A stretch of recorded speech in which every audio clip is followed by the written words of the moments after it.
Samsung a officiellement annoncé l'événement Galaxy S25 Edge Unpacked et nous avons de nouvelles informations, notamment sur Apple, qui semble une fois de plus réaliser son tour de magie favori. Créer un problème, puis vous faire payer pour le résoudre. Salut à tous, je suis de retour. Samsung a confirmé que le lancement du S25 Edge aura lieu le 12 mai aux États-Unis et le 13 mai à l'international. L'événement sera exclusivement diffusé en ligne, en direct sur sa chaîne YouTube. Samsung a également partagé les horaires régionaux pour ceux qui souhaitent y assister. Dans son teaser vidéo et son billet de blog, Samsung présente ce lancement comme bien plus que celui d'un simple smartphone mince. L'entreprise le décrit comme établissant une nouvelle norme pour ce qu'un smartphone peut offrir, évoquant même une possible nouvelle ère pour l'industrie mobile. Bref, ils en font des tonnes.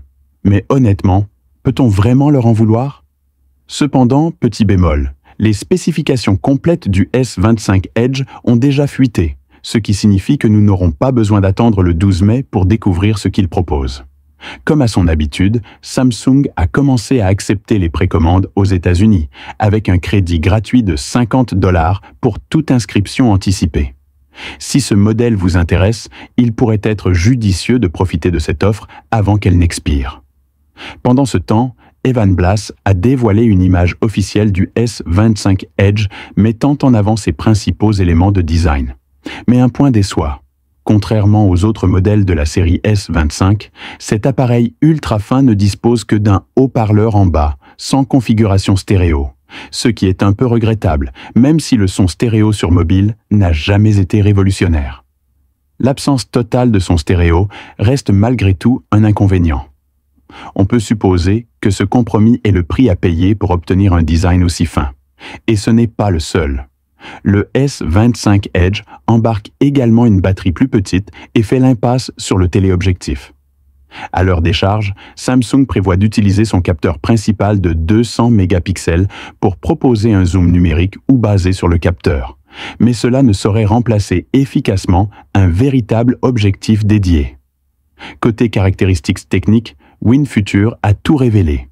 Si vous suivez les fuites, rien de très surprenant. Toutefois, le prix attire l'attention. En Europe, il serait 20 € moins cher que le S25 Plus, ce qui laisse espérer un tarif aux alentours de $1000 aux États-Unis. Oui, cela reste cher, mais c'est tout de même mieux que les premières rumeurs qui évoquaient un prix supérieur à $1100. Voici maintenant un exemple classique du style Apple. Créer un problème pour ensuite vendre la solution. Apple travaille actuellement sur son iPhone 17R ultra fin, mais rencontre une difficulté similaire à celle du Samsung S25 Edge, une batterie de plus faible capacité.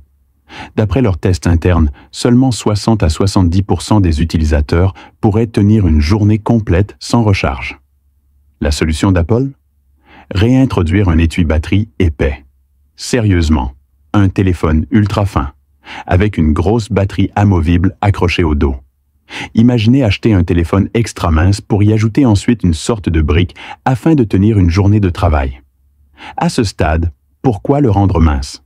C'est comme acheter une voiture de sport avec un minuscule réservoir d'essence, puis devoir tracter une citerne partout où vous allez.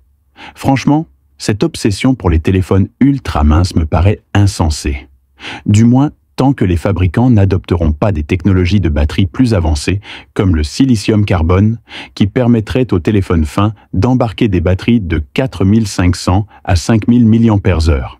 D'ici là, nous resterons coincés dans des compromis illogiques où l'apparence prime sur l'usage.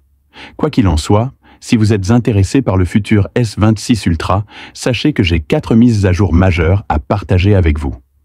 Rendez-vous dans nos prochaines vidéos sur la chaîne Android+. À bientôt.